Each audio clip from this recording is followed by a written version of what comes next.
Guys കഴിഞ്ഞ ഞങ്ങളെ വെക്കേഷനിൽ ഏറ്റവും നല്ലൊരു ട്രിപ്പായിരുന്നു ഞങ്ങൾ വയനാട്ടിലേക്ക് പോയ ഈ ട്രിപ്പ്. അപ്പോൾ അതിൻ്റെ ഒരു ചെറിയ വ്ലോഗ് നമ്മൾ ചെയ്യാമെന്ന് വിചാരിച്ചു. പിന്നെ കണ്ണൂർ വഴി പോകുന്ന ആളുകൾ കണ്ണൂരത്തെ കോക്ടെയിൽ മസ്റ്റായിട്ടും ട്രൈ ചെയ്ത് നോക്കേണ്ട ഐറ്റമാണ്.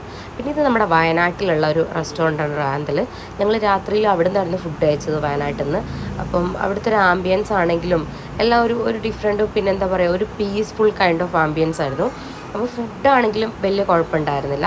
നമ്മൾ ആംബിയൻസും ഇതൊക്കെ എൻജോയ് ചെയ്ത് കുറച്ച് നേരം നിന്നു. പിന്നെ നമ്മൾ വേറെ റൂം പോയി കിടന്നുറങ്ങി ട്രിപ്പ് സ്റ്റാർട്ടാക്കാൻ വേണ്ടിയിട്ട് ഏർലി മോർണിംഗ് നമ്മളെ ട്രിപ്പ് ഓൺ ആയിട്ടുണ്ട്. എന്താ പറയുക, ഭയങ്കര ഒരു നല്ല ഫീലായിരുന്നു ഗൈസ്. കാരണം അപ്പുറം ഇപ്പുറയും മരങ്ങളും പച്ചപ്പും, അതിനിടയിൽ കൂടെ അങ്ങോട്ടും ഇങ്ങോട്ടും ഒരുപാട് വണ്ടിയൊന്നും ഉണ്ടായിരുന്നില്ല, ഞങ്ങൾ മാത്രമേ ഉണ്ടായിരുന്നുള്ളൂ. എൻജോയ് ചെയ്ത് പോയി. പിന്നെ ഞങ്ങൾ തോൽപ്പെട്ടിയിലെ ജംഗിൾ സഫാരി അങ്ങോട്ടേക്കാണ് ഞങ്ങൾ പോയത്. പോകണോ വേണ്ടെന്ന് കുറേ ആലോചിച്ചാണ് ടിക്കറ്റ് എടുത്ത് എന്തായാലും അങ്ങ് പോയി നോക്കാം എന്ന് പറഞ്ഞ് പോയത്. സത്യം പറഞ്ഞാൽ ഇത് ബിബിയുടെ പ്ലാനായിരുന്നു കേട്ടോ. അങ്ങനെ പരിപാടി ഓണായിരിക്കുകയാണ് ഗൈസ്.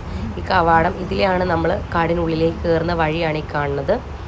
ഞാനങ്ങനെ കാടൊക്കെ അടുത്തുനിന്ന് എക്സ്പീരിയൻസ് ചെയ്യാൻ പോകുന്നത് ഫസ്റ്റ് ടൈമാണ് കേട്ടോ. എൻ്റെ ഒന്നും ലൈഫിൽ അതിനൊന്നും ഉണ്ടായിട്ടുള്ള ചാൻസ് ഉണ്ടായിട്ടില്ല.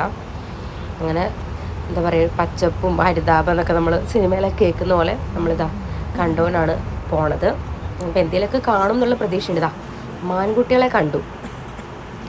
ചേട്ടൻ പറഞ്ഞ മാൻ എപ്പോഴും ഒന്നായിട്ടൊന്നും വരാറില്ല, അവരൊരു കൂട്ടം പോലെ വരാമെന്നാണ് പറയൽ. അതുകൊണ്ട് അപ്പുറത്ത് തന്നെ അവരൊരു കൂട്ടം ഉണ്ടായിരുന്നു. പക്ഷെ അവരൊന്നും ക്യാമറയുടെ മുമ്പിലേക്ക് വരാൻ താല്പര്യമില്ല ഗൈസ്. അവരിത്തിരി ഷൈ ആണെന്ന് തോന്നുന്നു കേട്ടോ. ഒരുത്തം മാത്രമേ ഉള്ളൂ നമ്മൾക്ക് പിടി തന്നത്.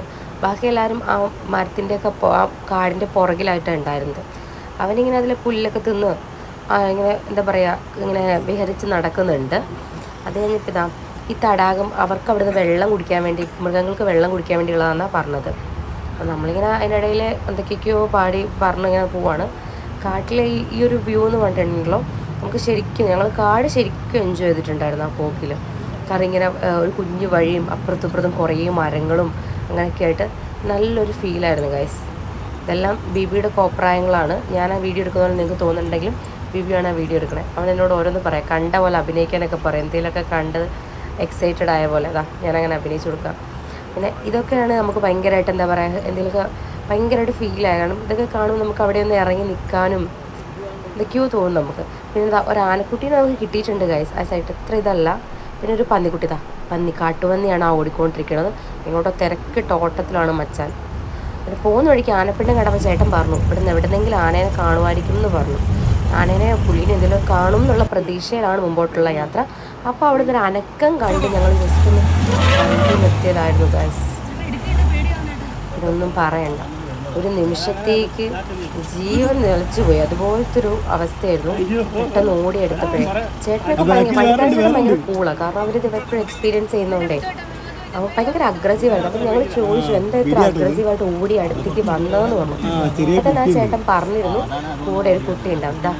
ഈ ബോള് പോലെ ഉരുണ്ട് വരുന്ന ഈ കുഞ്ഞിനെ പ്രൊട്ടക്ട് ചെയ്യാൻ വേണ്ടിയിട്ടാണ് അവൻ ഇത്ര അഗ്രസീവായിട്ട് നിൽക്കണേ. നമ്മൾ അവൻ എന്തെങ്കിലും ചെയ്യുമോ എന്നൊക്കെ പേടിച്ചിട്ടാണ് ഒരു ദേഷ്യമായിട്ട് നമ്മളോട് കാണിക്കുന്നത്. ഭയങ്കര ഫാമിലി അറ്റാച്ച്ഡ് ആയിട്ടുള്ള ഒരു ഇതാണ്, മൃഗമാണ്. അവരെപ്പോഴും ഇങ്ങനെ കൂട്ടം കൂടിയോ ഫാമിലിയോട് ഒറ്റ ഉണ്ടാവുള്ളൂ. 3 പേരുണ്ടായിരുന്നു ഗൈസ്. 1, 2, 3. ഇതിനപ്പുറം ഈ ഒന്നും കിട്ടണമെന്ന് വലിയ താല്പര്യമില്ല. നമുക്ക് വിചാരിച്ചാൽ അപ്പുറം കിട്ടിയ പോലത്തെ ഒരു ഫീലായിരുന്നു. ആ കുഞ്ഞിനെ കണ്ടപ്പോൾ തന്നെ ഭയങ്കര ഹാപ്പി. അയ്യോ, ഒന്നുകൂടെ ഓടി അടുത്തു ഗൈസ്. ഞങ്ങൾ ശരിക്കും വണ്ടിയിൽ നിന്ന് എല്ലാവരും പേടിച്ചു. പക്ഷെ പേടിപ്പിക്കുള്ളൂ, ഉപദ്രവിക്കില്ലെന്ന് അവർ പറയുന്നത്. ആന എത്ര ഭീകരമാണെങ്കിലും കുട്ടി എന്ന് പറഞ്ഞ സാധനം എപ്പോഴും കാണാൻ ഭയങ്കര ക്യൂട്ടാണല്ലോ. അപ്പോൾ അതിനെങ്ങനെ ഞങ്ങൾ കണ്ടു. ഞാനാണെങ്കിൽ കരഞ്ഞ്, ഞാൻ മാത്രമേ ഉണ്ടായിരുന്നു പെൺകുട്ടിയായിട്ട്, ബാക്കി എല്ലാവരും ബോയ്സ് ആയിരുന്നു വണ്ടിയിലുണ്ടായിരുന്നു. ഞാൻ കരഞ്ഞ് വിളിക്കുന്നുണ്ടായിരുന്നു.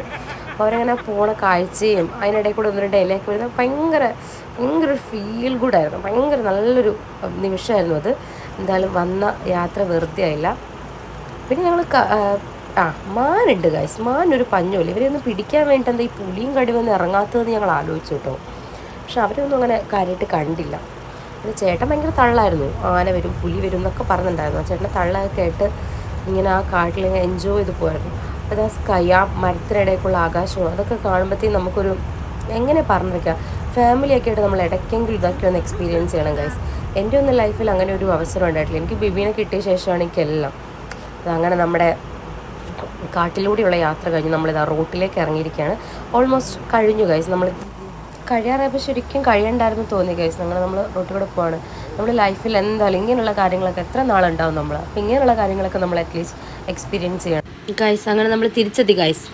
അതാണ് തിരിച്ചു പോകുന്ന വഴിക്ക് അനുവിൻ്റെ കൂട്ടുകാരികളെ കണ്ട കാര്യമാണ് മെയിൻ. അവരൊക്കെ അനുവിനെ വിളിക്കുന്നുണ്ടായിരുന്നു, പക്ഷെ അനുവിനെ ഇറങ്ങിപ്പോകാൻ താല്പര്യം ഉണ്ടായിരുന്നില്ല. അത് കാരണം തിരിച്ചു കൊണ്ടുപോയി. അങ്ങനെ നമ്മൾ പാലക്കാടെത്തി. പാലക്കാടിൻ്റെ ഒരു ഈവനിങ് ഒക്കെ ആയപ്പോൾ നമ്മളെത്തിയപ്പോൾ ആ ഒരു വൈബ് നല്ല രസമുണ്ടായിരുന്നു. ആകാശമൊക്കെ കാണാൻ നല്ല രസമുണ്ട്. അപ്പോൾ അതൊക്കെ നമ്മൾ വീഡിയോ എടുത്ത് വീട്ടിലേക്ക്